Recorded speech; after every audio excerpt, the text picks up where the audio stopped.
আমাদের আজকের আলোচনার বিষয় হবে ইজেড নোমেনক্লেচার।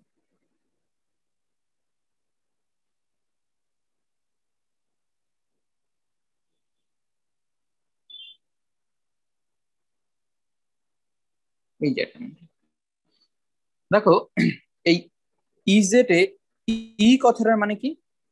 ই কথাটার মানে হচ্ছে এন্ড জেন, যেটার ইংরেজিতে অর্থ হয় অপোজিট সাইড।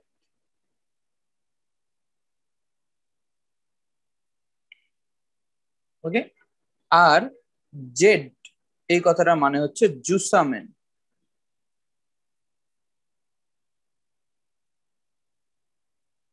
যেটা মানে হলো সেম সাইড।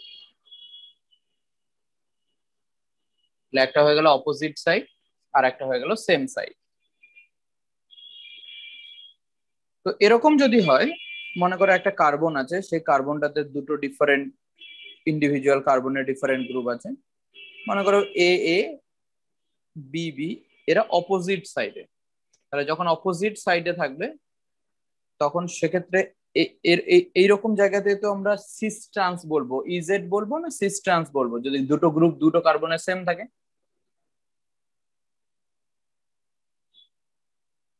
এখানে তো আমরা এটাকে বলবো ট্রান্স, তাই না? সিস ট্রান্স বলবো। কিন্তু যদি আমাদের কেসটা এরকম হয় যে চারটে গ্রুপই ডিফারেন্ট,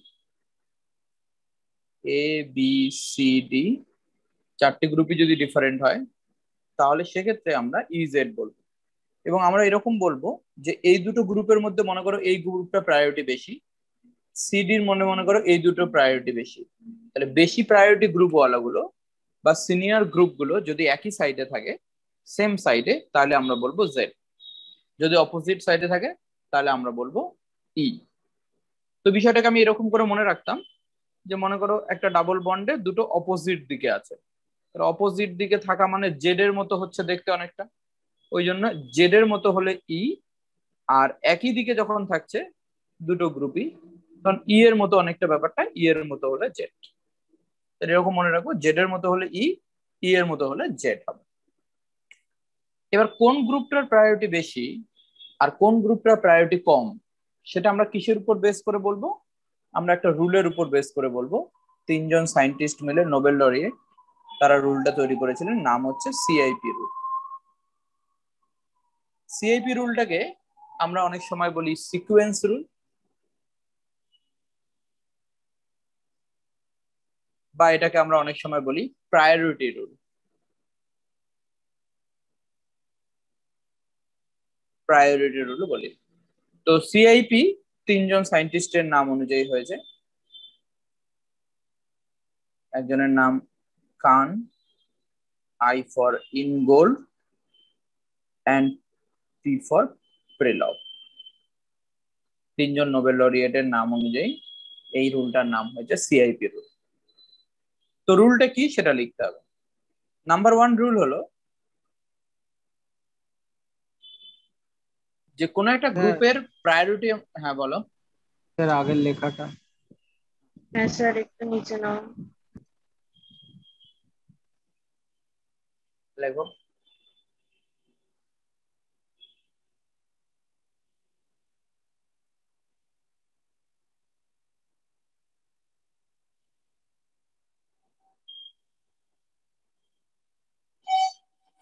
হয়ে গেছে। তাহলে সিআইপি রুল কি বলছে? যে এই রুল অনুযায়ী আমরা এটা বলবো যে কোনো একটা গ্রুপে প্রায়োরিটি ডিসাইড করা হবে অ্যাটমিক নাম্বারের উপরে। তাহলে the the group with higher atomic number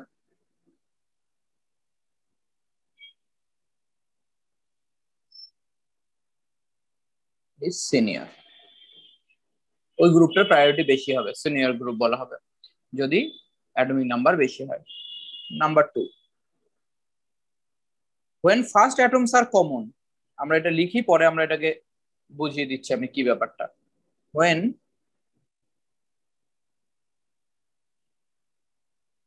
first atoms are common, go for second or third, and so on till the first point of difference.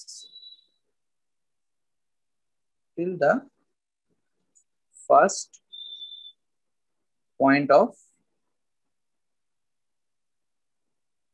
difference. Number 3. In case first and second atoms of a group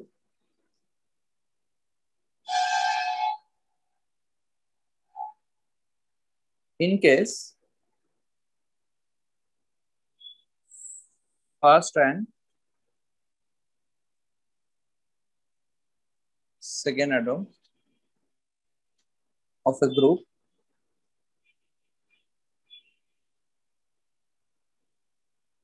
are connected with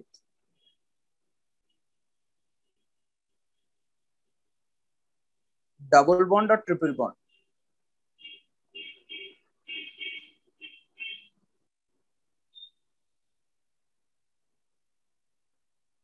Double bond or triple bond, then hypothetically it is considered that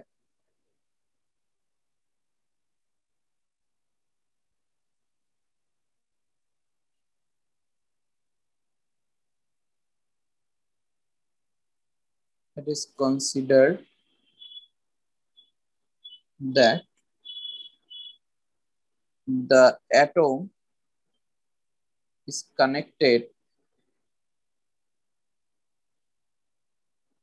twice or thrice with the other atom.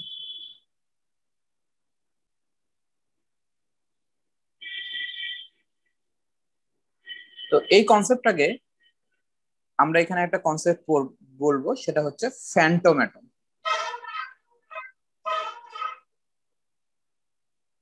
Phantom অ্যাটমের concept আমরা বলবো, সেটা আমরা দেখবো একটু পরে। Phantom atom ব্যাপারটা কি জিনিস। 4 নম্বর হচ্ছে আইসোটোপ যদি হয়। মনে করো আমরা কিসের ভিত্তিতে গ্রুপের seniority, junior group senior group decide করছি অ্যাটমিক নাম্বার, কিন্তু যখন আইসোটোপ হবে আইসোটোপ গুলো তো অ্যাটমিক নাম্বার সেম, আইসোটোপ গুলো অ্যাটমিক নাম্বার সেম। তাহলে অ্যাটমিক নাম্বার যদি সেম হয় তাহলে সেক্ষেত্রে আমরা কি কনসিডার করবো? তাহলে মনে রাখতে হবে আইসোটোপের ক্ষেত্রে হেভিয়ার অ্যাটম যেটা হবে সেটা সিনিয়র। তাহলে ইন কেস অফ আইসোটোপ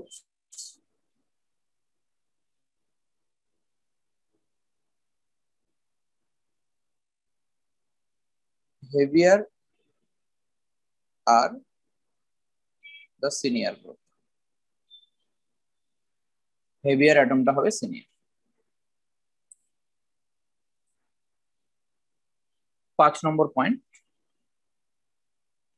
এক্ষেত্রে যখন আমরা প্রায়োরিটি গ্রুপে ডিসাইড করি তখন লোন পেয়ারেরও প্রায়োরিটি আমরা ডিসাইড করি। লোন পেয়ার, তো লোন পেয়ারের ক্ষেত্রে আমরা অ্যাটমিক নাম্বার 0 কনসিডার করব। তাহলে দ্য অ্যাটমিক নাম্বার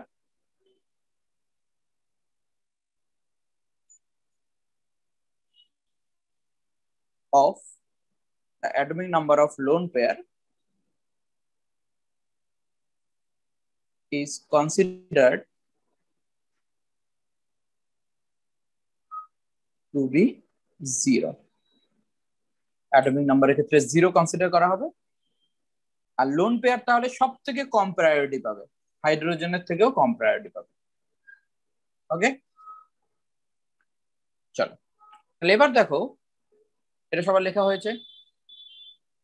হ্যাঁ স্যার। দেখো এবার তাহলে আমরা রুলগুলো এমনি লিখে রাখলাম খাতায়, পড়ার দরকার নেই, মনেও মানে অটোমেটিক্যালি আমাদের মনে থেকে যাবে।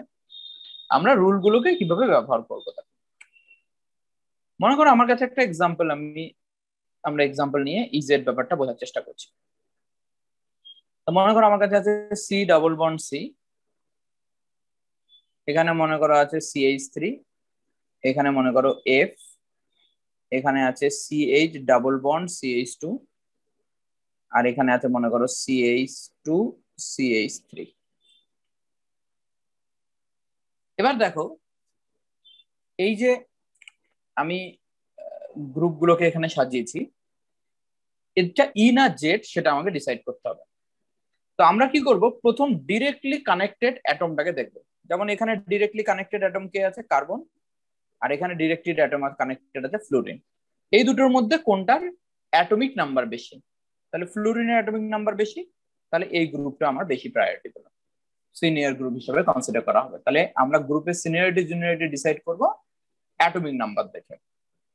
নেক্সট আসে এটাতে, এই জায়গাটাতে কনসেপ্টটা ভালো করে শুনবে। মনে করো আমার এই যে কার্বনটা আছে, এই কার্বনটা এটা, এই কার্বনের সঙ্গে ডিরেক্টলি কানেক্টেড কি আছে, কার্বন, এখানেও ডিরেক্টলি কানেক্টেড আছে কার্বন। তাহলে প্রথমটাতে ডিরেক্টলি উপরেও কার্বন নিচেও কার্বন, দুটোই কার্বন কার্বন কানেক্টেড আছে। এইটাকে আমরা বলবো আমাদের ফার্স্ট স্ফিয়ার। তাহলে আমরা যখন ফার্স্ট স্ফিয়ারটা দেখছি, ফার্স্ট স্ফিয়ারের মধ্যে আমরা এটা বুঝতে পারছি না যে কোনটা প্রায়োরিটি বেশি, কারণ দুটোই সেম, গ্রুপের প্রায়োরিটি অনুযায়ী দুটোই সেম। তাহলে কোনটা প্রায়োরিটি বেশি কোনটা কম আমরা এখন বুঝতে পারছি না। সেকেন্ড কেসটাতে যাচ্ছি, দেখো। তাহলে আমরা কি বলেছিলাম, দেখো এখানে when the first atoms are common go for second or third and so on till the first point of difference। তাহলে তুমি যতক্ষণ না ডিফারেন্স পাচ্ছ ততক্ষণ পর্যন্ত তোমাকে যেতে হবে, ঠিক আছে? তাহলে আমরা সেকেন্ড অ্যাটমের দিকে যাই। তাহলে সেকেন্ড অ্যাটমের দিকে যদি যাই, তাহলে এরপরে এই কার্বনের সঙ্গে কানেক্টেড কি কি আছে দেখবো। এই কার্বনটার সঙ্গে কানেক্টেড আছে একটা হাইড্রোজেন আছে আর ডাবল বন্ডেড কার্বন। তাহলে একটা হাইড্রোজেন আর একটা কার্বন কানেক্টেড আছে। তাহলে এখানে আমরা আরেকটা রুল লিখেছিলাম যে in case of first and second atom of a group are connected with double bond or triple bond, double bond বা ট্রিপল বন্ডে যদি কানেক্টেড থাকে, তাহলে রুলটা কি ছিল, হাইপোথেটিক্যালি আমাকে কনসিডার করতে হবে যে ওই অ্যাটমটা দুবার বা তিনবার কানেক্টেড আছে। তাহলে আমরা এখানে যেহেতু দেখতে পাচ্ছি ডাবল বন্ড, তাহলে আমরা কনসিডার করব কি, যে ওই কার্বনের সঙ্গে এটা দুবার কানেক্টেড আছে, তাহলে দুবার কানেক্টেড আছে আমরা লিখলাম। তাহলে তুমি একটা জিনিস খেয়াল করো, প্রথম কার্বনটা তো রিয়েল, ওটা রিয়েলি কানেক্টেড আছে। আমি আর একটা কার্বনকে কল্পনা করলাম যে এটা একটা কাল্পনিক কার্বন আমি নিয়ে চলে এলাম, যে কার্বনটার সঙ্গে আদৌ কানেক্টেড নেই, কিন্তু আমি মনে করছি যে ওইরকম আরো একটা কার্বনের সঙ্গে কানেক্টেড আছে। তাহলে যেটা এই কাল্পনিক অ্যাটম যেটা, এটাকে আমরা বলছি ফ্যান্টম অ্যাটম।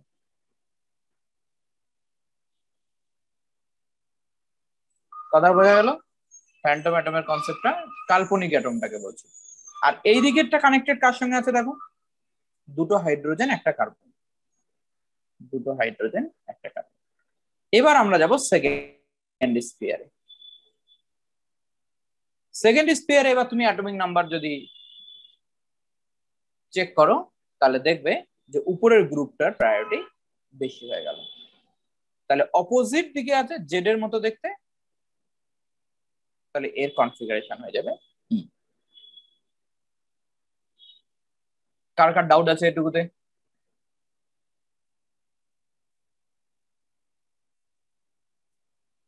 কোনো ডাউট? না স্যার, বুঝেছি। না স্যার। নেক্সট দেখো, আর একটা এক্সাম্পল নেওয়া যাক।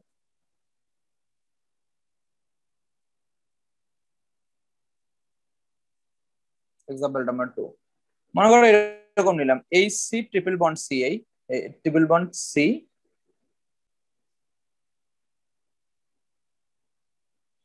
CH ডাবল বন্ড CH2, এখানে ডাবল বন্ড আছে CH2Cl, এখানে হচ্ছে CH2OH। ভালো করে বলো তো একটা কথা, এই ডাবল বন্ডটা, এই যে প্রথমে যে ডাবল বন্ডটা আছে, এই ডাবল বন্ডটা স্টিরিওজেনিক সেন্টার কিনা?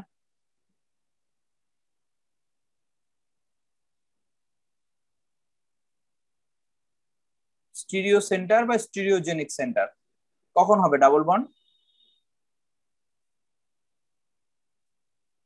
এর আগের দিন বলি, আগের দিন বলিনি এটা? হ্যাঁ স্যার। হ্যাঁ, তাহলে স্টিরিওজেনিক হবে যখন ডিফারেন্ট গ্রুপ থাকবে। তাহলে এখানে সেম গ্রুপ দুটো হাইড্রোজেন আছে, তাহলে এটা স্টিরিওজেনিক হবে না, কিন্তু এই ডাবল বন্ডটাই স্টিরিওজেনিক হবে। তাহলে এই ডাবল বন্ডের রেসপেক্টে আমাদের ইজেড বলতে হবে। তাহলে দুটো গ্রুপ আছে, এই দুটো গ্রুপের মধ্যে কোনটার প্রায়োরিটি বেশি? প্রথম দুটোর মধ্যে এই গ্রুপটা প্রায়োরিটি বেশি হবে। তুমি যদি একই রকম ভাবে স্ফিয়ার বানাও তাহলে উপরের কার্বনটা 3টে কার্বনের সাথে থাকবে আর নিচের কার্বনটা 2টো কার্বনের সঙ্গে থাকবে, তাহলে উপরেরটা প্রায়োরিটি বেশি হয়ে যাবে। এখানে দেখো প্রথম প্রথম সেম আছে, এইখানে এসে এটা ক্লোরিনের সঙ্গে কানেক্টেড থাকবে, এটা অক্সিজেনের সঙ্গে কানেক্টেড থাকবে, অ্যাটমিক নাম্বার ক্লোরিনের বেশি, তাহলে এটা বেশি প্রায়োরিটি পাবে। তাহলে প্রায়োরিটি গ্রুপগুলো একই দিকে ই এর মতো, তাহলে এটা হয়ে যাবে জেড।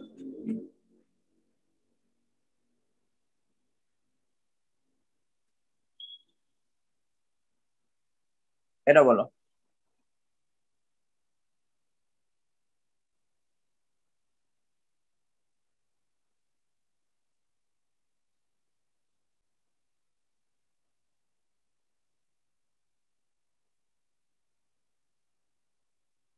বলো ই না জেড?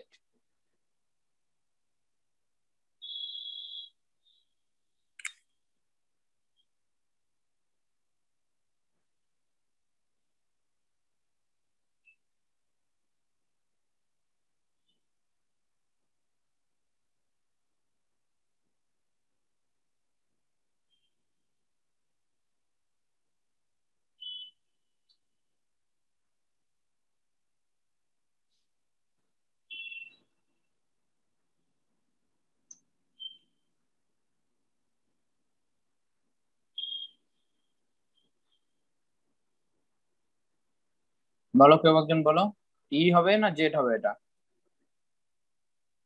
নিন্দিতা বলো, ঋতজা, ঋষেতা। কি হবে? ই হবে, এটা ই হবে। তাহলে ঠিক, ঠিক বলেছো, ই হবে। তাহলে এখানে আমরা কিরকম করে কাউন্ট করব? তাহলে এই দুটোর মধ্যে তো এই গ্রুপটা প্রায়োরিটি বেশি, এটা তো বোঝাই গেল। এই দুটোর মধ্যে আমাদের সবসময় মনে রাখতে হবে যেখানে ফ্যান্টম অ্যাটমের গল্প থাকবে সেই জায়গাতে প্রায়োরিটি বেশি হয়। ঠিক আছে, তাই হোক এখানে তাহলে দুটো কার্বনের সাথে কানেক্টেড, এখানে এই কার্বনটাকে কনসিডার করা হবে কটা কার্বনের সাথে কানেক্টেড? 3টে কার্বনের সঙ্গে, ওই জন্য এটার প্রায়োরিটি বেশি হয়ে যাবে। তাহলে অপোজিট দিকে আছে ই হবে। এবার বলো দেখি।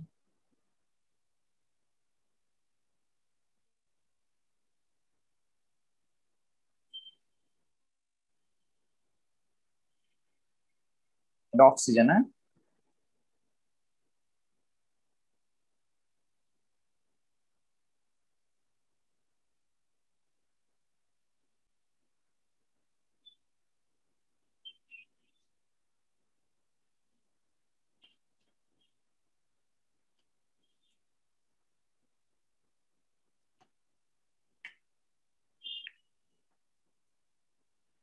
বলো।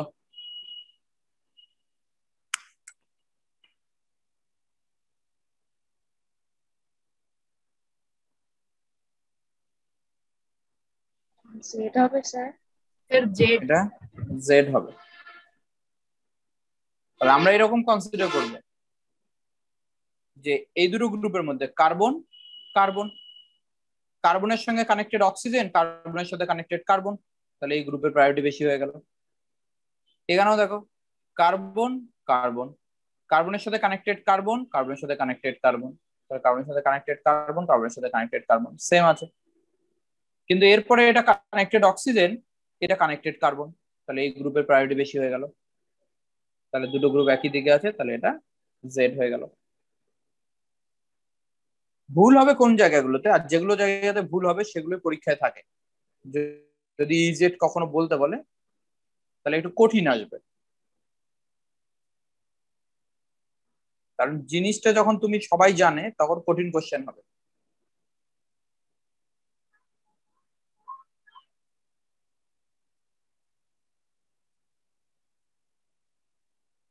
এবার বলো ইনার জেট।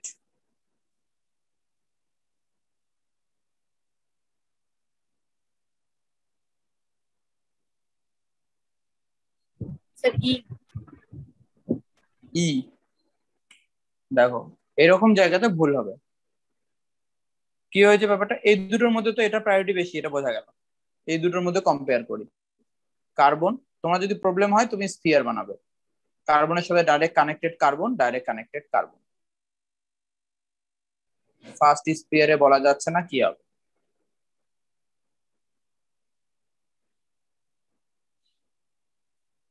আমরা যাব সেকেন্ড স্ফিয়ারে। তাহলে এই কার্বনটা কানেক্টেড আছে একটা হাইড্রোজেন দুটো অক্সিজেন, এখানেও তাই, কার্বনটা কানেক্টেড আছে একটা হাইড্রোজেন দুটো দুটো অক্সিজেন। সেকেন্ড স্ফিয়ারের মধ্যে গিয়েও আমরা বলতে পারলাম না যে কোন গ্রুপটার প্রায়োরিটি বেশি, কোন গ্রুপটার প্রায়োরিটি কম।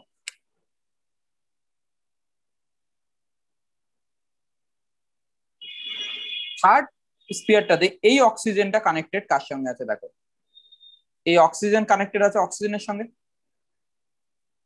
আবার এই অক্সিজেনটা কানেক্টেড আছে এই অক্সিজেনের সঙ্গে,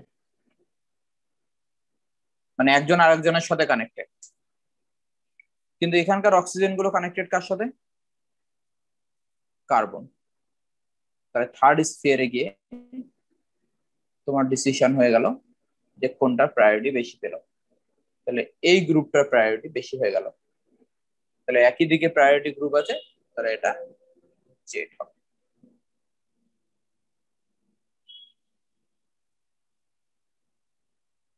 ঠিক আছে, যদি তুমি স্ফিয়ার তৈরি করে করো তাহলেই তোমার কারেক্ট আসবে, সব সময় কারেক্ট আসবে।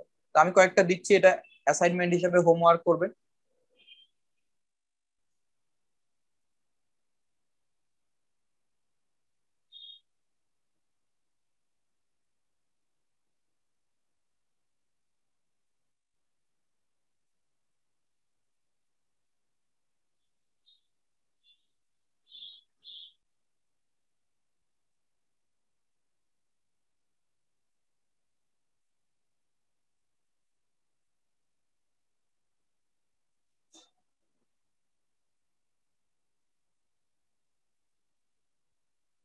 ছয় নম্বর, 7 নম্বরটা,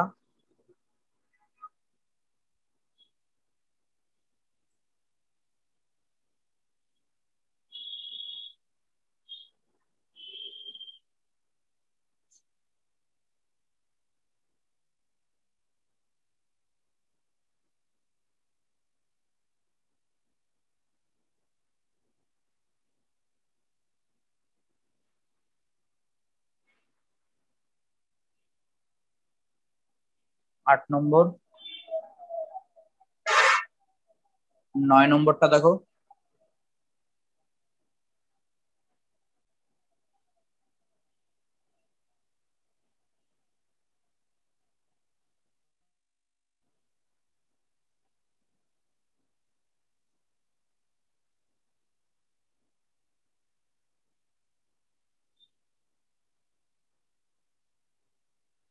নয় নম্বরটা, এগুলো সবগুলো প্র্যাকটিস করবে।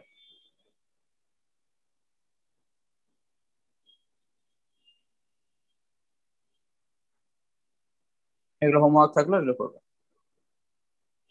ইজেড আইসোমারিজম আমরা এইভাবে ডিসাইড করব। নেক্সট টপিকে যাচ্ছি, যে কোনো একটা, তোমাকে আমি একটা অর্গানিক কম্পাউন্ড দিয়ে দিলাম, এর কতগুলো জিওমেট্রিক্যাল আইসোমার হবে সেটা আমরা কিভাবে ডিসাইড করব। কম্পাউন্ডের কতগুলো জিওমেট্রিক্যাল আইসোমার হবে সেটাকে আমরা কিভাবে ডিসাইড করব। তাহলে নাম্বার অফ স্টেরিও আইসোমার্স আমরা এভাবে ডিসাইড করছি দেখো,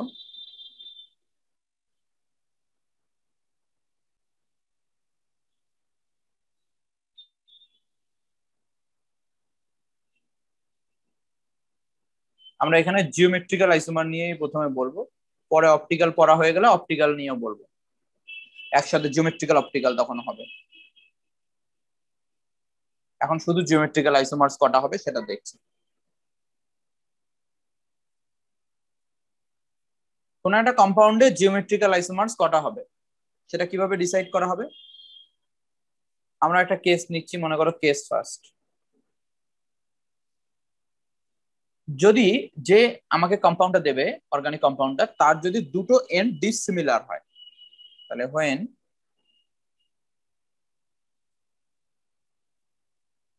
alkene has dissimilar end, a compound has dissimilar end,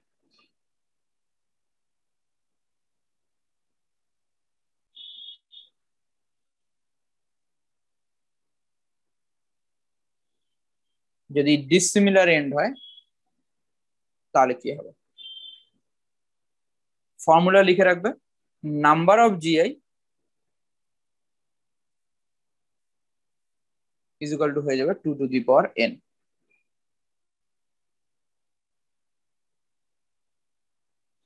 যেখানে nটা হবে নাম্বার অফ স্টিরিও সেন্টার।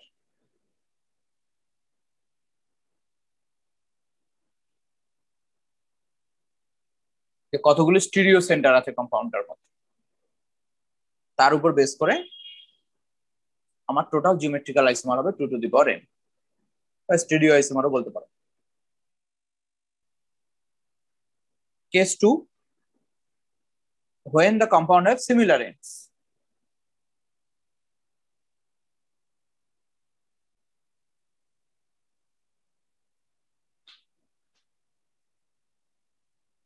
মানে দুদিকটা মাঝখান থেকে কম্পাউন্ডের দুদিকে সমান, তখন কি হবে? এর আবার দুটো পার্ট আছে। যদি n ইজ ইভেন হয়, আমরা যদি বলি যে nটা যেটা আছে, যেটা স্টিরিও সেন্টার, নাম্বারটা স্টিরিও সেন্টার, এটা যদি ইভেন হয় তাহলে নাম্বার অফ জিআই এর ফর্মুলা হচ্ছে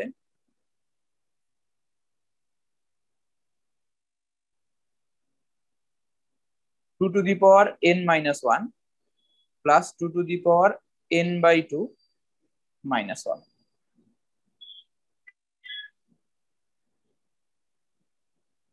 কি করে মনে থাকবে আমি বলছি।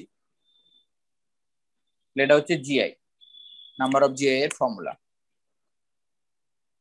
বি হলো ইফ n ইজ অড, তখন কি হবে? তখন নাম্বার অফ জিআই হবে 2 to the power n-1 plus 2 to the power n-1/2। পার্থক্যটা দেখো শুধু, যদি এই জায়গাটাতে পার্থক্য হবে, এইখানটাতে, বাকি দুটো জায়গায় সেমই আছে, শুধু এইটুকু জায়গায় পার্থক্য। তাহলে এখানে একটা জিনিস ভালো করে খেয়াল করো, যখন ইভেন হবে এরকম মনে রাখবে যে যখন ইভেন হবে তাহলে ইভেন তো 2 দিয়ে ভাগ যায়, তাহলে প্রথমে 2 দিয়ে ভাগ করে বিয়োগ 1। আর যখন অড হবে, অড 2 দিয়ে ভাগ যায় না, তাহলে 1 বিয়োগ করলে 2 দিয়ে ভাগ যাবে, তাহলে 1 বিয়োগ করে 2 দিয়ে ভাগ করতে হবে। আর এই জায়গাটা তো এটা সেমই থাকছে, 2 n-1 n-1, মনে থাকবে এটা। তাহলে নাম্বার অফ জিআই কোনো একটা কম্পাউন্ডের মধ্যে কতগুলো জিআই হবে সেটা আমরা এই ফর্মুলার মাধ্যমে বুঝতে পারবো। ওকে, নেক্সট দেখো। তাহলে এই ফর্মুলা 3টে আমাদের মনে রাখতে হবে সব সময়। আমাকে কোশ্চেন এরকম দেবে, মনে করো আমি তোমাকে বললাম CH3 CH double bond CH CH double bond CH CH2 CH3, এই কম্পাউন্ডটার কতগুলো স্টিরিও আইসোমার হবে বা কতগুলো জিওমেট্রিক্যাল আইসোমার হবে। তো তোমাকে প্রথম কাজ কি করতে হবে? নাম্বার অফ স্টিরিও সেন্টার বের করতে হবে। তাহলে তুমি বলো প্রথম যে ডাবল বন্ডটা আছে এই ডাবল বন্ডটা স্টিরিও সেন্টার কিনা? হ্যাঁ স্যার। স্টিরিও সেন্টার, কারণ এই ডাবল বন্ডটার দুদিকে ডিফারেন্ট গ্রুপ আছে, দুটো করে ইন্ডিভিজুয়ালি, তাহলে এটা একটা স্টিরিও সেন্টার। আমাকে বলো পরের ডাবল বন্ডটা স্টিরিও সেন্টার কিনা? হ্যাঁ স্যার। তাহলে পরের ডাবল বন্ডটাও স্টিরিও সেন্টার, কারণ পরের ডাবল বন্ডটা তো ডিফারেন্ট গ্রুপ আছে, দুটো করে ডিফারেন্ট গ্রুপ আছে। তাহলে আমার টোটাল স্টিরিও সেন্টার কত হয়ে গেল? দুটো। সিমিলার এন্ড ডিসিমিলার এন্ড, মলিকুলটাকে যদি মাঝখান থেকে দেখি দুদিকটাই সমান না আলাদা? আলাদা। তাহলে এটা ডিসিমিলার এন্ড। তাহলে ডিসিমিলার এন্ডে ফর্মুলা কি ছিল? ডিসিমিলার এন্ডে ফর্মুলা ছিল 2 টু দি পাওয়ার n, এইটা ছিল ফর্মুলা। তাহলে n তো আমি পেয়ে গেছি 2, তাহলে বলো তো নাম্বার অফ জিআই কত হবে? 2 টু দি পাওয়ার 2। তার মানে 4টে আইসোমার পাওয়া যাবে। টোটাল আমরা 4টে আইসোমার পাবো। তাহলে এই 4টে আইসোমার কি কি দেখো, এর প্রথমটা মনে করো সিস, দ্বিতীয়টাও মনে করো সিস, হতে পারে সিস সিস। প্রথম ডাবল বন্ডটা হয়ে গেল সিস, কিন্তু দ্বিতীয় ডাবল বন্ডটা হলো ট্রান্স, হতে পারে। আবার ধরো প্রথম ডাবল বন্ডটা হলো ট্রান্স, দ্বিতীয় ডাবল বন্ডটা হলো সিস, এটাও হতে পারে। অথবা প্রথম ডাবল বন্ডটা হলো ট্রান্স, পরের ডাবল বন্ডটাও হলো ট্রান্স। তাহলে টোটাল 4টে আইসোমার হতে পারে। মানে তুমি যদি ইজেড ইজেড করে বলো বা সিস ট্রান্স করে বলো, তাহলে আমার হতে পারে cis cis,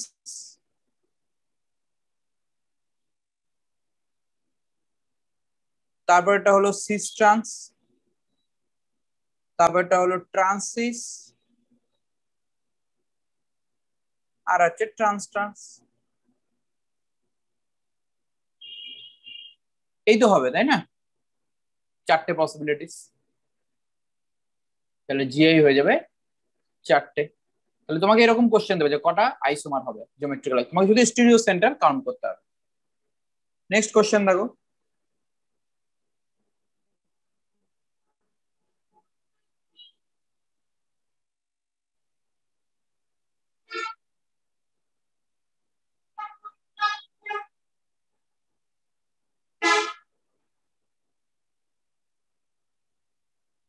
CH3 CH double bond CH single bond CH double bond CH CH3, বলো কটা স্টিরিও সেন্টার?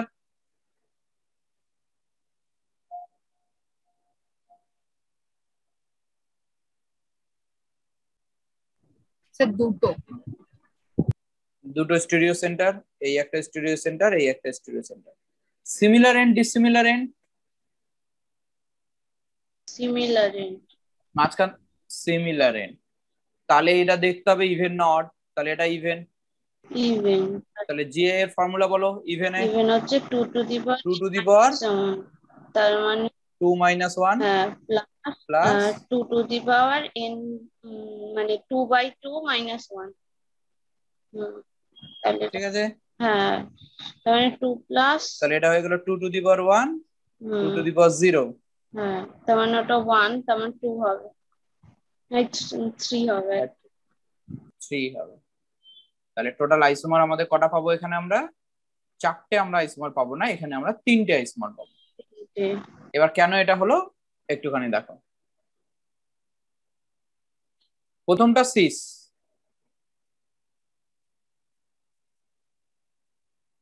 সেকেন্ডটাও সিস, হতে পারে, দুটোই সিস সিস। প্রথমটা ট্রান্স, পরেরটা সিস।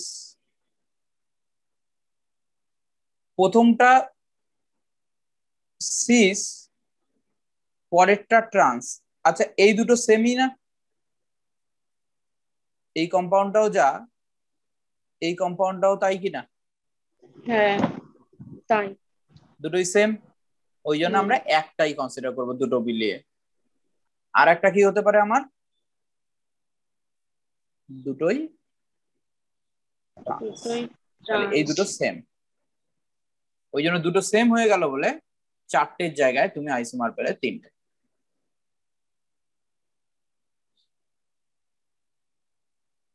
তো জেনারেলি পরীক্ষায় কি রকম দেবে? ডিসিমিলার এন্ডেই দেবে পরীক্ষায়, ডিসিমিলার এন্ড দেবে, এবং ডিসিমিলার এন্ড থেকে খুব সহজেই আমরা ক্যালকুলেট করতে পারবো কতগুলো আইসোমার হবে।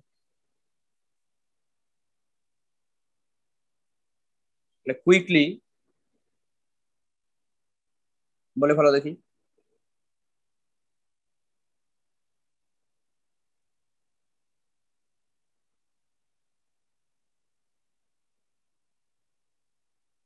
Number of stereo centre?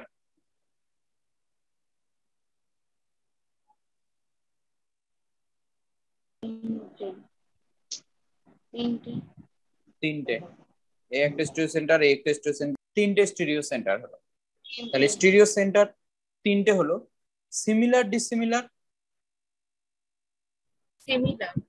Similar end, তার মানে এটা দেখতে হবে কেমন? তাহলে এটা অড। এটা ফর্মুলা করো জিআই এর। ওই তো 2 টু দি পাওয়ার n - 1 মানে 3 - 1 plus 2 to the power 3 minus 1 by 2.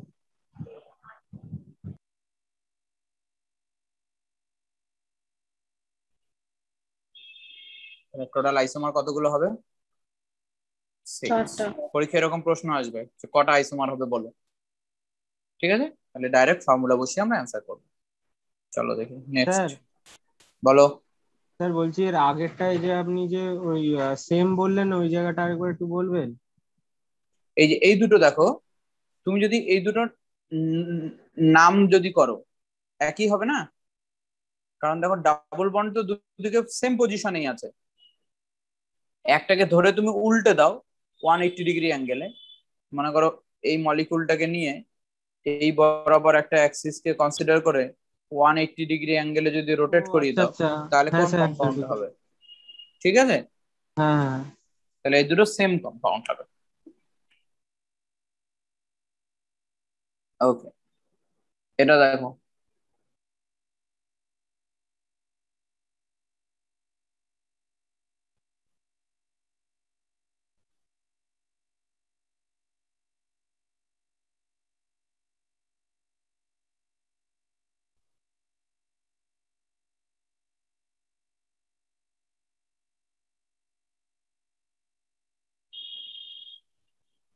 বলো, কম্পাউন্ডটার প্রথম যে ডাবল বন্ডটা আছে, এই ডাবল বন্ডটা জিওমেট্রিক্যাল আইসোমারিজম শো করবে কি করবে না?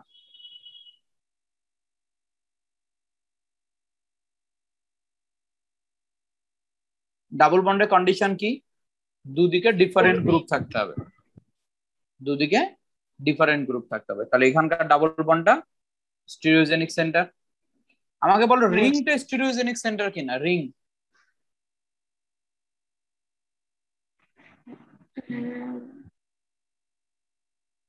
রিংটা স্টিরিওজেনিক সেন্টার হবে কিনা? রিং এর কন্ডিশন কি ছিল?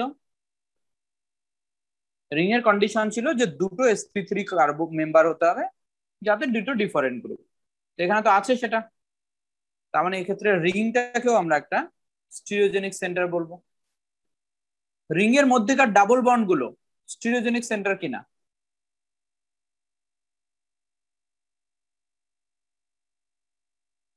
রিং এর মধ্যে যে ডাবল বন্ড গুলো আছে সেগুলো স্টিরিওজেনিক সেন্টার হবে কিনা? তারা তো হবে না, কারণ এই ডাবল বন্ড গুলো তো কোনোদিনও ট্রান্স হতে পারে না, সবসময় সিস পজিশনেই থাকবে, তাহলে ওরা হবে না। এই ডাবল বন্ডটা স্টিরিওজেনিক সেন্টার, কিন্তু এই ডাবল বন্ডটা স্টিরিওজেনিক সেন্টার নয়, দুটো সেম গ্রুপ আছে লাস্টে, তাহলে পরের ডাবল বন্ডটা হবে না। তাহলে টোটাল স্টিরিওজেনিক সেন্টার কত হয়ে গেল? 3টে ডিসিমিলার এন্ড। তাহলে জিআই কত হবে? 2 to the power 3, 8টা জিআই হবে।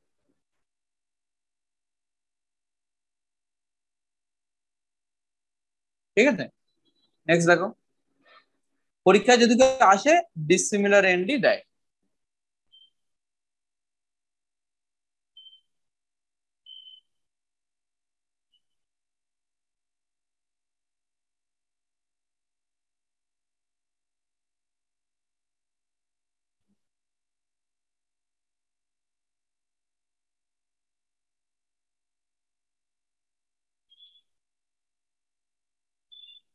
বলো দেখি কটা স্টিরিও সেন্টার আছে? আচ্ছা কেন বুঝতে পারছো 2 to the power n কেন? কারণ প্রতিটা স্টিরিও সেন্টারের জন্য দুটো করে পসিবিলিটিস, ইজেড ইজেড করে প্রতিটা স্টিরিও সেন্টারের জন্য দুটো করে পসিবিলিটিস থাকছে, ওই জন্য total 2 to the power n যতগুলো স্টিরিও সেন্টার থাকে। এবার সিমিলার এন হলে আবার মাঝে মাঝে মিলে যাবে, তাহলে সেগুলো বিয়োগ দিতে হবে।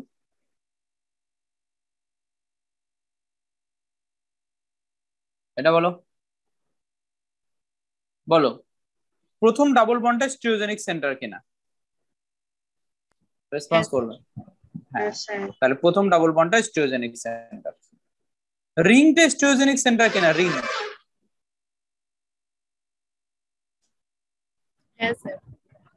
রিংটা স্টিরিওজেনিক সেন্টার, তাহলে রিংটাও স্টিরিওজেনিক সেন্টার। রিং এর মধ্যেকার ডাবল বন্ডটা, এই ডাবল বন্ডটা যেটা রিং এর মধ্যে আছে, এইটা স্টিরিওজেনিক সেন্টার কিনা?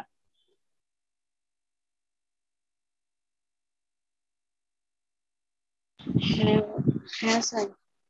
তাহলে এটাও স্টিরিওজেনিক সেন্টার, কারণ এটা 8 মেম্বার রিং। আমরা জানি 8 মেম্বার রিং এর মধ্যেকার যে সেন্টারটা থাকে সেটা স্টিরিওজেনিক সেন্টার হয়। 8 মেম্বার রিং এর ভিতরে যে সেন্টারটা থাকে সেটা স্টিরিওজেনিক সেন্টার হয়। তাহলে এটা একটা স্টিরিওজেনিক সেন্টার। পরে ডাবল বন্ডটা, এই ডাবল বন্ডটা বলো বা এই ডাবল বন্ডটা বলো, দুটোই স্টিরিওজেনিক সেন্টার হবে। তাহলে টোটাল কটা স্টিরিওজেনিক সেন্টার হলো?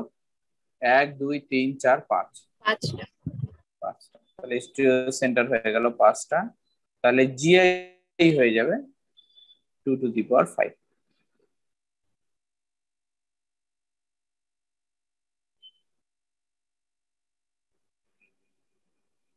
ওকে, নেক্সট।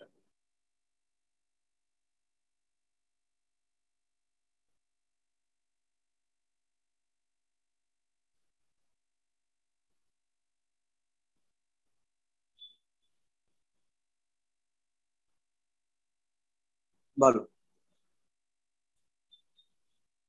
প্রথম যে রিংটা আছে ওই রিংটা কি স্টিরিওজেনিক সেন্টার?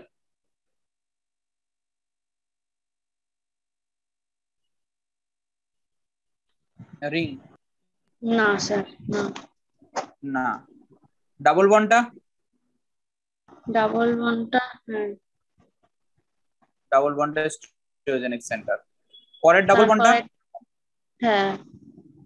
এটাও স্টিরিওজেনিক সেন্টার। রিংটা? কিন্তু রিং না। না। তাহলে স্টিরিওজেনিক সেন্টার কটা হলো? দুটো, তার মানে হবে 4। তাহলে দুটো। কিন্তু এখানে আবার ব্যাপার আছে, এটা যে সিমিলার এন্ড, ওই জিনিসটা ভুলে যায় তো অনেকে। সিমিলার এন্ড তো, হ্যাঁ। ও তাহলে আচ্ছা। ইভেন, তাহলে ইভেন। জিআই হয়ে যাবে 3টে।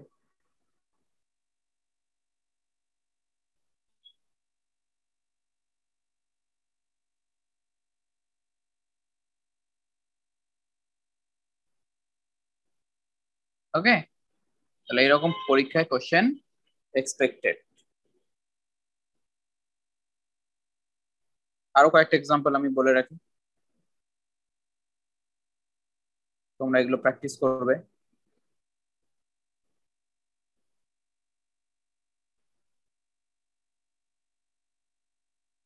এই একটা প্র্যাকটিস করবে, কতটা জিআই হবে বের করবে।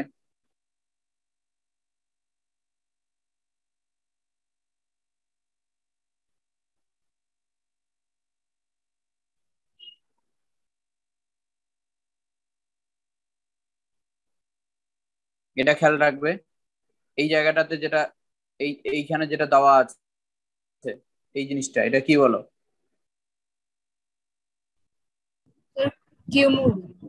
কিউমুলিন। তাহলে অড কিউমুলিন এটা, তাই না? অড কিউমুলিন হচ্ছে স্টিরিওজেনিক সেন্টার হয়। তাহলে এটাকে কিন্তু আমাদের স্টিরিওজেনিক সেন্টার হিসেবে কনসিডার করতে হবে পুরোটাই, মানে পুরো ওই কিউমুলিন টাইপটা অড কিউমুলিন। ইভেন হলে হবে না, ইভেন হলে সেটা স্টিরিওজেনিক সেন্টার হয় না।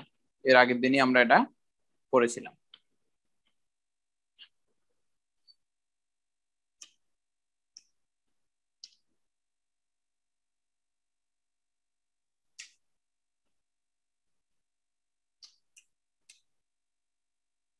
একটা কনসেপ্ট এর আগের দিন আমি জায়গাটা স্কিপ করে গেছিলাম, আজকে এই জায়গাটাকে আমি একটুখানি কভার করিয়ে দিই। সেটা হলো ডাইফিনাইল বা বাইফিনাইল তোমরা বলতে পারো।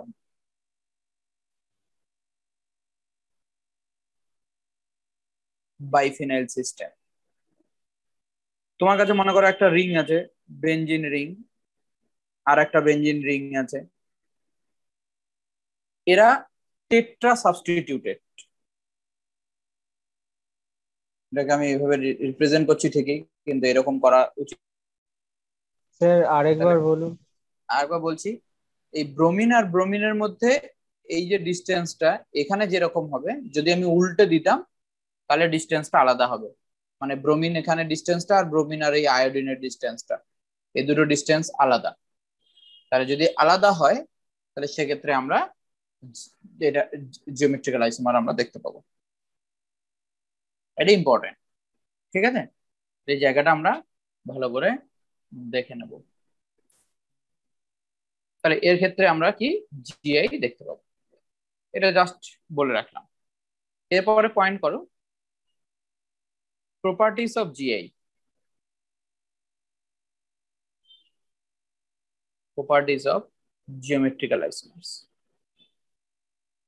কি রকম প্রপার্টিজ এর কথা বলছি আমি? তুমি মনে করো তোমাকে আমি একটা এইরকম জিআই দিলাম, একটা সিস দিলাম,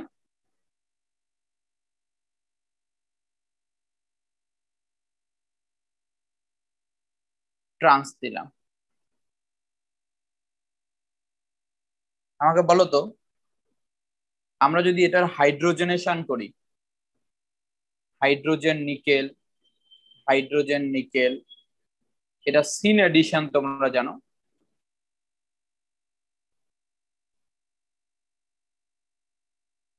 প্রোডাক্ট কি পাবো বলো তো দুটো ক্ষেত্রেই?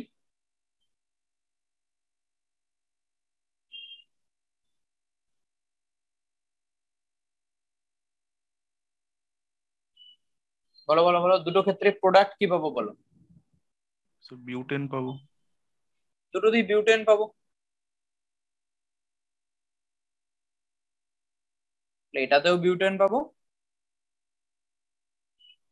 এটাতেও বিউটেন পাবো। তাহলে দেখো জিওমেট্রিক্যাল আইসোমার হাইড্রোজেনেশনে সেম প্রোডাক্ট দেয়। এটা খুব ইম্পর্টেন্ট কথা, তোমাকে এরকম একটা জিজ্ঞেস করতে পারে ট্রু না ফলস। তাহলে জিওমেট্রিক্যাল আইসোমার হাইড্রোজেনেশনের সময় সেম প্রোডাক্ট দেয়। ওকে, এরপরে আসো কয়েকটা জিনিস আমরা দেখব। তাহলে এটা হলো প্রথমে 1 নম্বরে দেখলাম হাইড্রোজেনেশন।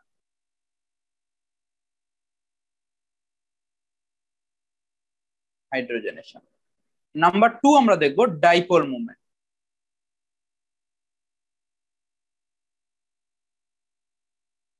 ডাইপোল মুভমেন্ট, তোমরা জানো ডাইপোল মুভমেন্ট আমরা কাকে বলি?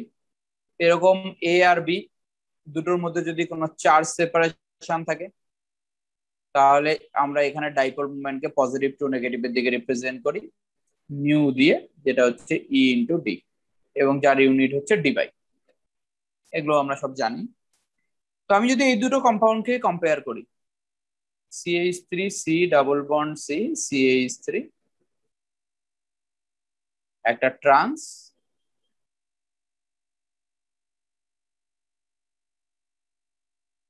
আর একটা সিস। এটা 1 নম্বর কম্পাউন্ড, এটা 2 নম্বর কম্পাউন্ড। আমি যদি দুটো ডাইপোল মুভমেন্ট কনসিডার করি, তাহলে এখানে ডাইপোল মুভমেন্ট এইদিকে কাজ করছে, sp2 কার্বন মোর ইলেকট্রোনেগেটিভ। এখানে ডাইপোল মুভমেন্ট এইদিকে কাজ করছে, তাহলে এটার একটা নেট ডাইপোল মুভমেন্ট থাকবে। তাহলে 2 এর ক্ষেত্রে dipole movement not equal to 0, কিন্তু 1 এর ক্ষেত্রে ডাইপোল মুভমেন্ট কত হয়ে যাবে? 0। তাহলে আমরা যদি ডাইপোল মুভমেন্টের কম্পেয়ার করি, তাহলে 2 এর ডাইপোল মুভমেন্ট 1 এর থেকে বেশি হবে। তো এখানে আমরা আরো কয়েকটা জিনিস কম্পেয়ার করব। এক হচ্ছে বয়লিং পয়েন্ট, তারপরে হচ্ছে সলিবিলিটি ইন ওয়াটার আর কি, মেল্টিং পয়েন্ট, আর হচ্ছে স্টেবিলিটি।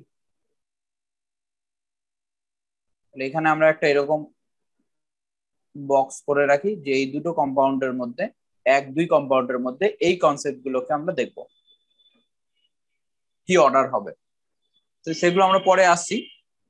আর একটা কম্পাউন্ড আমরা সাথে সাথে দেখে নিই। এক হচ্ছে CH3 C double bond C, এখানে Cl HH, এখানে হয়ে গেল CH3 C double bond C,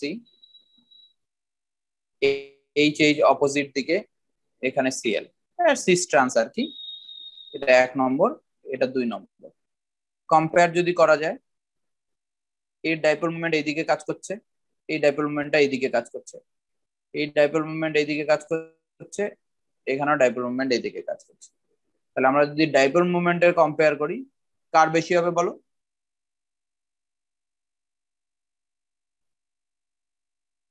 এক আর দুই এর মধ্যে ডাইপোল মোমেন্ট কার বেশি হবে?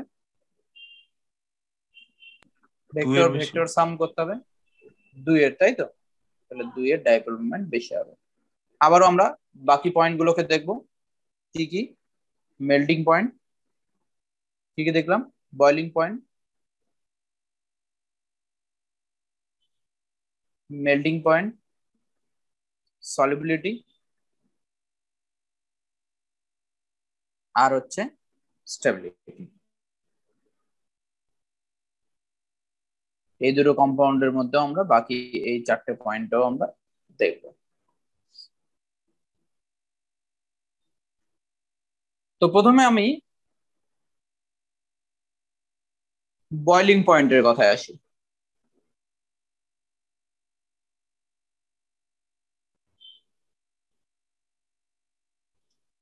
বয়লিং পয়েন্ট আমরা কোনটাকে বলছি? যে টেম্পারেচারে, কি বলো, vapour pressure of liquid atmospheric প্রেসারের সমান হয়। গুড। তা যদি কারো ডাইপোল মোমেন্ট বেশি হয়, তাহলে সেখানকার মলিকিউল গুলো, ওদের মধ্যে একটা অ্যাট্রাকশন বেশি থাকবে, থাকবে কি না? ডাইপোল মোমেন্ট যদি বেশি থাকে, তাহলে মলিকিউলটা বেশি পোলার থাকবে, তাহলে তাদের মধ্যে অ্যাট্রাকশন বেশি থাকবে, তাহলে বয়লিং পয়েন্ট কি হবে? বেশি হবে। তাহলে আমরা ডাইরেক্ট বলছি যে বয়লিং পয়েন্ট হচ্ছে প্রপোর্শনাল টু ডাইপোল মোমেন্ট। এটা আমরা মনে রাখবো, বয়লিং পয়েন্ট আর ডাইপোল মোমেন্ট প্রপোর্শনাল। যত ডাইপোল মোমেন্ট বেশি হবে, বয়লিং পয়েন্টও তত বেশি হবে। 4 নম্বর হচ্ছে সলিবিলিটি। তুমি ভাবো, যত পোলার হবে তত ওয়াটারে বেশি সলিবল হবে, কারণ যত পোলার আছে তারা সব ওয়াটারে সলিবল হয়। ওয়াটার হচ্ছে একটা পোলার সলভেন্ট, লাইক ডিজলভস লাইক, আমরা এই কথাটা বলি।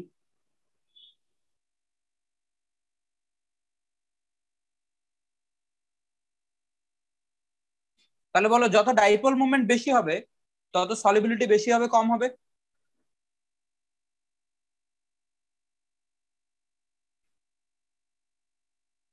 বলো, ওয়াটারের সলিবিলিটি বেশি হবে, কম হবে যদি ডাইপোল মোমেন্ট বেশি হয়? স্যার বেশি হলে বেশি হবে, আবার বেশি হবে।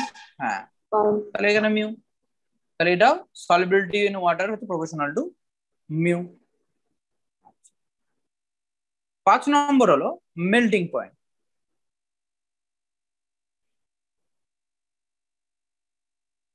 মেল্টিং পয়েন্টের ক্ষেত্রে আমরা ডাইপোল মোমেন্ট দেখবো না। তোমাদের একটা কথা বলি, মেল্টিং পয়েন্টটা আমরা কার জন্য দেখি? সলিডের জন্য। কার জন্য মেল্টিং পয়েন্টটা কনসিডার করা হয়? সলিডের জন্য। তাহলে ইট ইজ ফর সলিড। তাহলে যেহেতু সলিডের জন্য, যেখানে প্যাকিং বেশি থাকবে তার মেল্টিং পয়েন্টটা বেশি হবে। তাহলে মোর প্যাকিং, মোর এফেক্টিভ প্যাকিং,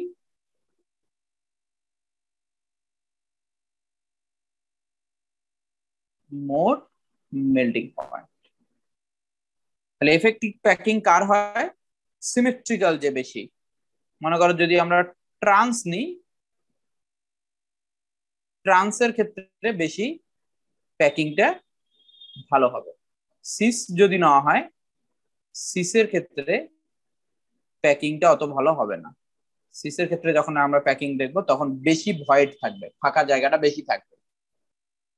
ট্রান্সের ক্ষেত্রে প্যাকিংটা এফেক্টিভ হবে।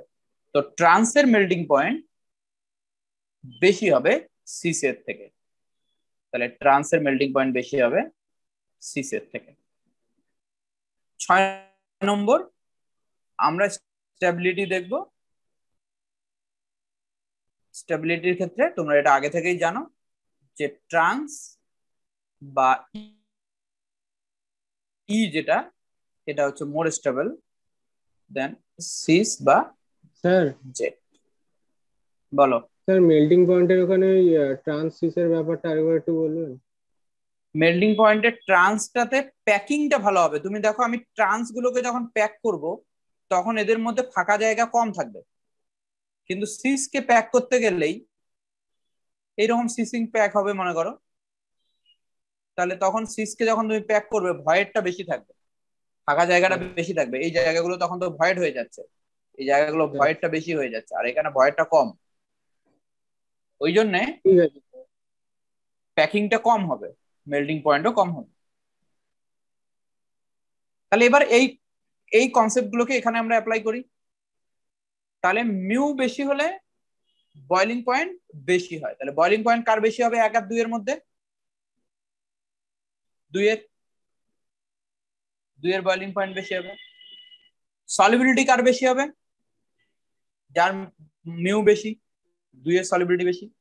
মেল্টিং পয়েন্ট কার বেশি হবে বলো? 2 এর 2 এর মেল্টিং পয়েন্ট বেশি। স্টেবিলিটি কার বেশি হবে? 2 এর 2 এর না 1 এর? সরি এটা ভুল হলো তো আগেরটা। স্যার এটা উল্টো হয়ে গেছে স্যার, পুরোটাই উল্টো। মেল্টিং পয়েন্টটা কি হবে? হ্যাঁ স্যার 1 এর বেশি, 1 এর বেশি মেল্টিং পয়েন্ট।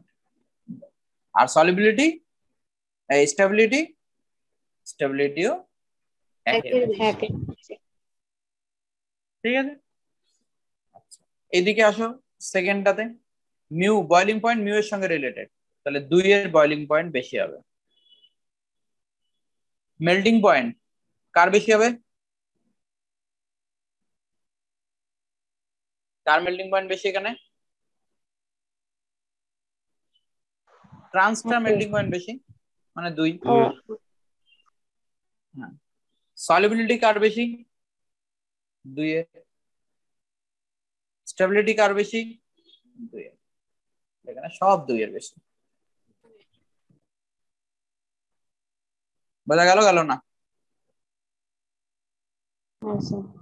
ক্লিয়ার? তাহলে আমাদের এই অবধি কমপ্লিট হয়ে গেল জিওমেট্রিক্যাল আইসোমারিজম। ওকে, নেক্সট আমরা শুরু করব অপটিক্যাল আইসোমারিজম। কালকে পড়াবো, প্রতিদিন একটু একটু করে পড়াবো এখন। হ্যাঁ, লকডাউন তো হয়ে যাবে মনে হচ্ছে। তোমাদের পরীক্ষা কবে হবে সেটা এখনো কোনো ঠিক নেই। এই 1 আগস্ট বলার পর তো পোস্টপোন করে দিল। হ্যাঁ, ওটা তো পোস্টপন্ড হয়ে গেল, এখন অনিশ্চয়তার মধ্যে আছে, কবে হবে কোনো ঠিক নেই। স্যার আবার কবে পড়াবেন? প্রতিদিন একটু একটু করে পড়াবো। স্যার কালকে কটা থেকে? কালকে কি তোমাদের অন্য ক্লাস আছে? স্যার বায়োলজি আছে 8টার কটা সময় থেকে? সন্ধ্যাতে না? ঠিক আছে, আমি বলে দেবো। আর তোমরা সবাই অ্যাপটা ইনস্টল করবে, দিয়ে এনরোল করবে। নিট কোর্স বলে একটা কোর্স আছে, দেখবে ওখানে। সব করা, কিন্তু স্যার ওর তো নোটিফিকেশন শো করে না স্যার। আমি অ্যাপ চেঞ্জ করেছি, এখন অ্যাপটা নতুন অ্যাপ করা হয়েছে। ওই কি app, অ্যাপটাই স্যার? আপডেট করলেই হবে? হ্যাঁ, আপডেট করলেই হবে। ও আপডেট করলেই হবে। আবার ইমেল অ্যাড্রেস আর এটা দিতে হবে আরেকবার, ফোন নাম্বার, ইমেল অ্যাড্রেস। ঠিক আছে, আচ্ছা ঠিক আছে। সবাই ইনস্টল করবে ওটা থেকে। আমি এবার ওখানে আমরা ডাইরেক্ট কোশ্চেন আনসারও সলভ করবো, এও করবো। স্যার মেধা কে তো স্যার? হ্যাঁ হ্যাঁ, যে অ্যাপটা তোমাদের ইনস্টল আছে যেটাতে পরীক্ষা দিতে, ওই অ্যাপটাই শুধু হ্যাঁ। আপডেট করবে। আচ্ছা, ঠিক আছে, ওকে চলো, তাহলে আজকে এখানেই থাক।